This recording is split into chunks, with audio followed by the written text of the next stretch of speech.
Dengan saya Sarjana SD Ajenita Dewi. Pada kesempatan kali ini saya akan menyelesaikan salah satu tugas dari mata kuliah pendidikan anak berkebutuhan khusus, yaitu mendemonstrasikan metode Glenn-Doman. Nah, mungkin sudah tidak asing lagi di telinga teman-teman semua metode Glenn-Doman ini, dan mari kita ulas kembali bahwa metode Glenn-Doman ini yaitu suatu metode pembelajaran dengan bermain. Jadi ada permainan di dalam pembelajarannya. Nah, dalam metode Glenn-Doman ini untuk menstimulasi otak agar berkembang lebih baik dengan menggunakan media flashcard. Nah, dalam media flashcard ini yaitu karton, potongan karton putih yang di dalamnya terdapat kata atau kalimat sesuai dengan tahap-tahap yang nanti akan saya jelaskan. Nah, saya sudah buat contohnya, yaitu ini contoh dari flashcardnya. Ukuran dari flashcard ini 15 cm dan untuk panjangnya menyesuaikan dari kata yang sudah kalian buat. Dan juga jangan lupa beri nomor di pojok kanan bawahnya. Supaya apa? Supaya mengingat kita proses dalam penyampaian nanti terhadap anak. Nah, juga di belakang dari kartu ada kata yang sama dengan yang ada di depannya. Di sini tadi saya mencontohkan ibu, di depannya juga ibu. Nanti pada saat penggunaannya itu dari belakang. Nah, sebelum kita menuju ke cara penggunaan dari flashcard ini, yaitu kita akan membahas bahwa dalam metode Glenn-Doman ini memiliki teori mengajarkan balita membaca, yaitu mengenalkan satu kata bermakna dan sudah ada dalam kehidupan sehari-hari anak. Nah, kenapa seperti itu? Karena untuk memudahkan nanti pada proses belajarnya. Lalu dalam metode Glenn-Doman ini untuk penunjang keberhasilannya ada 5 tahap, teman-teman. Tahap yang pertama yaitu tahap kata tunggal seperti flashcard yang sudah saya buat tadi, dan tahap yang kedua yaitu tahap gabungan dari kedua kata. Berarti dalam tahap yang kedua ini ada 2 kata yang digabungkan menjadi satu. Nah, biasanya itu digunakan dengan hal-hal yang disenangi oleh anak-anak, misalnya warna. Nah, bisa dicontohkan. Misal contohnya itu warna biru. Nah, nanti anak-anak akan kita ajarkan bagaimana proses untuk mengenal kata warna dan biru. Nah, supaya tidak jenuh atau anak-anak juga tertarik, berilah warna di pojokan kecil saja sesuai dengan kata tersebut untuk mempermudah dalam proses pembelajaran nanti. Next, selanjutnya kita menuju ke tahap yang ketiga, yaitu kalimat sederhana. Mungkin sudah terfikirkan kalimat sederhana, tidak perlu dibikin rumit. Kita juga bisa loh langsung saja menambahkan kata sedang. Nanti kita tambahkan sedikit demi sedikit kata-kata sifat supaya anak-anak juga bisa memahami itu. Terus selanjutnya yaitu di tahap yang keempat, yaitu tahap kalimat panjang. Setelah kita melalui ke tahap yang sederhana tadi, kita menuju ke tahap kalimat panjang.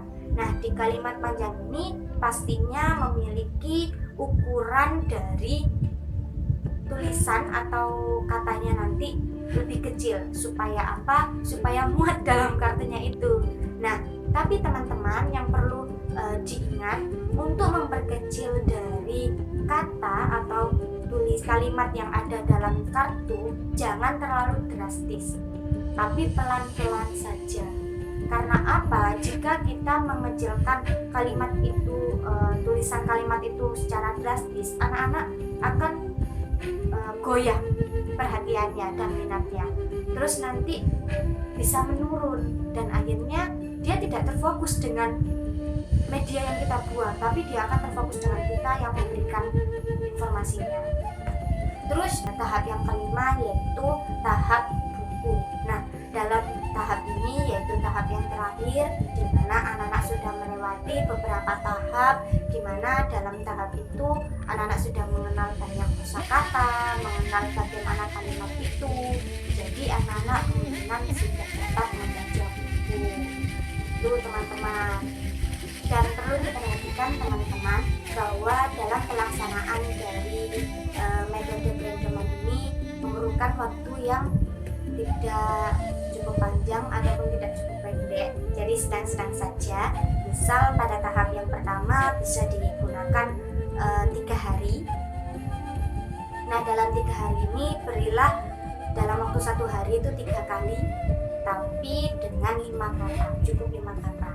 Nah, setelah itu sudah disampaikan terhadap informasinya terhadap anak, terus di hari yang kedua ulangi hari yang pertama, 5 kata yang pertama, dan beri kosakata baru. Itu berlangsung. Dan hari yang ketiga yaitu berilah kosakata baru. Terserah Anda mau memberikan kosakata berapa, tapi tolong jangan terlalu banyak karena ini masih anak-anak, dan supaya anak-anak tidak merasa bosan karena terlalu banyak informasi yang kita berikan. Dan juga jangan menjelaskan apa yang ada di dalam kartu, tapi cukup kalian menginformasikannya.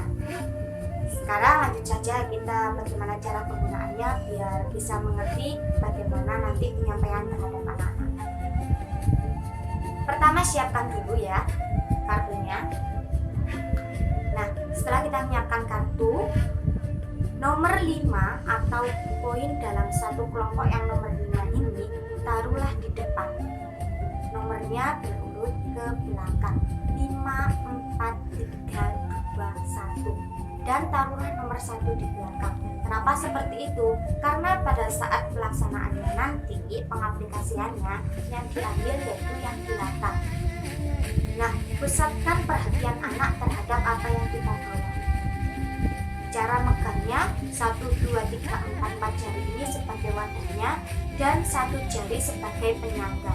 Nah, penyangga ini jangan terlalu ditekan atau terlalu tegang, jangan, lemaskan saja. Karena apa? Supaya mempermudah kita nanti untuk mengambil dari kartunya. Ambil kartu dari belakang ya teman-teman. Sudah siap? Baca bismillah dulu ya. Bismillahirrahmanirrahim.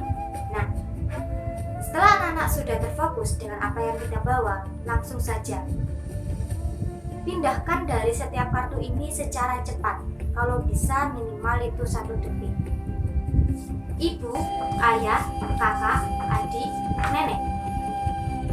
Jangan sampai tangan yang ada di atas dan di bawah menutupi dari kata ini, karena itu akan mengganggu konsentrasi anak. Jadi anak-anak biarkan terfokus dengan kata yang ada di dalam. Ulang lagi ya. Ibu, ayah, kakak, adik, nenek. Gunakan itu secepat mungkin. Karena apa? Karena faktor dari kecepatan itu sendiri merupakan faktor keberhasilan yang utama dalam pembelajaran kali ini. Ya. Nah, teman-teman, seperti itulah cara penggunaannya.